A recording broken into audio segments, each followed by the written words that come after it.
Hello everyone. Today I'm going to talk about decision structures. That covers chapter 5 from our textbooks, review 1 to review 6. Uh, and I'm going to show you 4 different programs. Actually, it's one program with 4 different ways of doing it. So, what is a decision structure? Well, we you should already know that from flowcharts. This is the time in the program that you have to ask yourself a question what to do based on some value, which means, you can go one way or another, the true and false. That's your decision shape. Remember the diamond? There's a question, and then based on the question, you have to go one way or the other. So, how do we do it? How do we program? Well, the simplest one would be the if then statement. So, how does it work? It is if and then condition. What is a condition? The condition could be something is equal to something else, something is greater than or equal, something is less than or equal, or something is not equal to the other variable or a number. So, what can we do then? Well, if condition then statements. What's a statement? Line of code.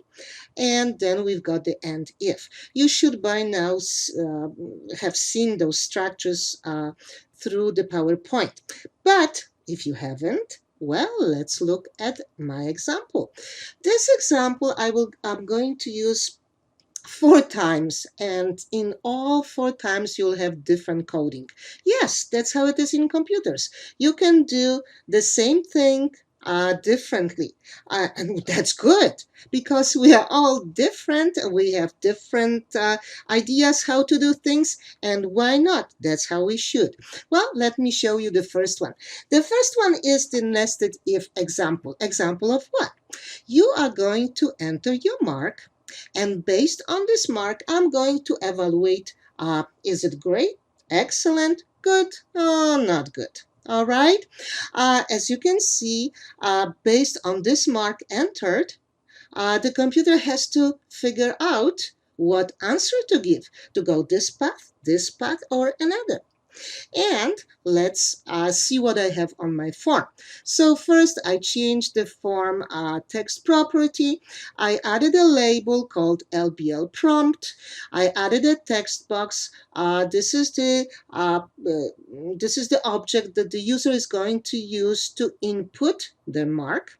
We've got the check button that is going to start our procedure, and finally, not visible, but it's right here, a label LBL answer, which will give us the answer. Shall we try it? Let's check. So, yeah, it does take a moment if you run it the first time. And then let's enter. Let's say your mark was 48. Shall we check? Not good. Okay, how about 55? Study more. Okay, what about 75? Very good. 1992. Here it is. Excellent.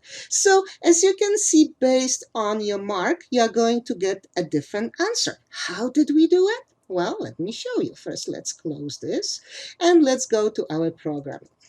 Now, what you see here, no. First, you start with your comments, your name, and the date you created the program. Then, we have to declare a variable. How come? Well, we do have a variable because we have no idea what will be the mark entered by the user. Then we have to tell the computer where the mark comes from. Notice I skipped the me in front of txt mark. How come? 2019 version does, the Visual Basic figures out what you want to type, so you don't need to use the me anymore.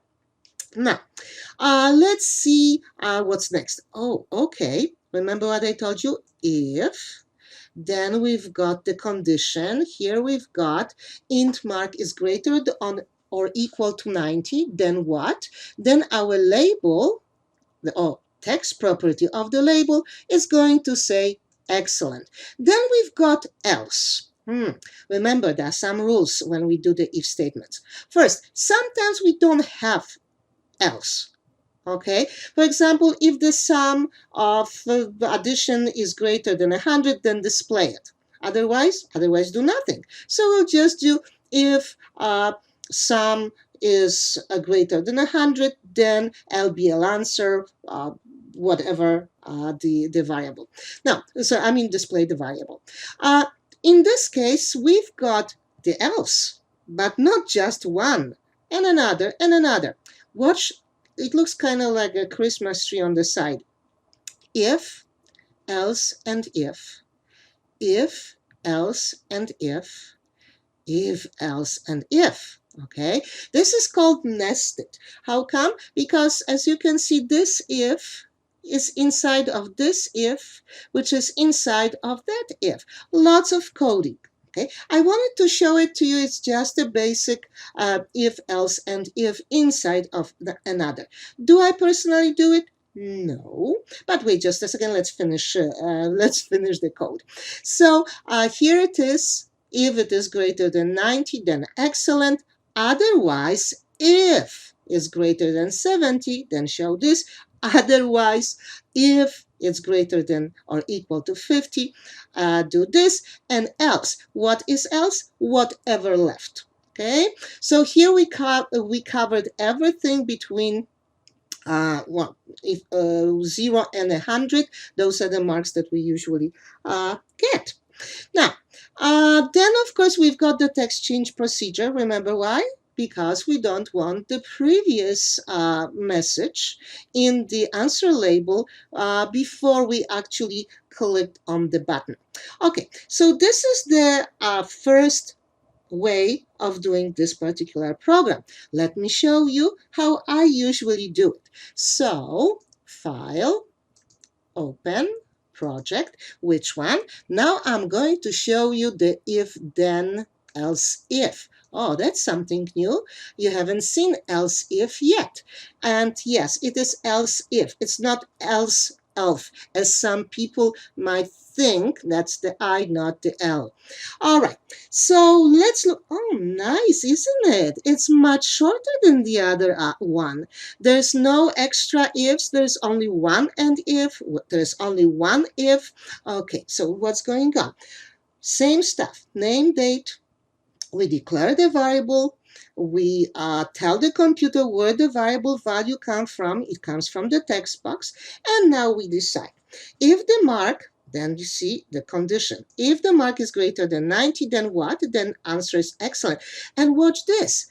Else if, one word. Okay, here we've got a condition as well. All right, and then the answer will be, again, else if for the next condition, and else, no need for any condition, else is everything what's left, so it's not good. And the same text change procedure, just for the fun of it, let's look if it works.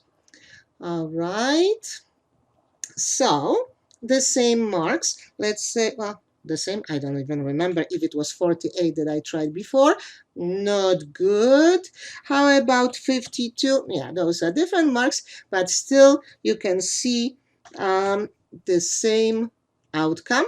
And 92, like in the previous example. Excellent. Good. So this is what I usually use when I do if statements. But it's not the only decision structure that you could use in a Visual Studio, Visual Basic. What else? I am going to show you select case. So, File, Open, Project. See, I've already done it for you, so you don't have to watch me actually doing it. And Well, let's first start with the screen. Same. The prompt, the text box, the check button, and of course our label, which is going to show the answer. And this is the select case. Well, let's look. A little bit different, even less coding. How is it possible? Well, again, oh, what did we miss here? No, you don't want to miss your comments. You know, in real life, there are 4 comments at the top, but we won't bother with it right now. So once again, the same as in if statement, you start with declaring the variable. Oh, I put it all in one line. Before, I declared the variable, and then I said that int mark comes from the value of the text box. Well, we can do it shorter, as you can see. We can actually put it all together. Is it in if statements or any other statements when we can declare the variable? Okay, tell the computer it's going to be an integer and immediately assign a value when we declare it.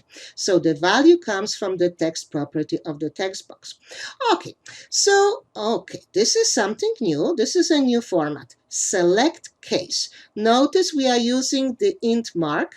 Okay, so we declare the variable, we told the computer where it comes from, and now we are saying select the case. If that int mark, if the case is between 90 and 100, remember before we've done it greater than or equal to 90? Now we are saying if it's between 90 and 100, then the answer will be excellent.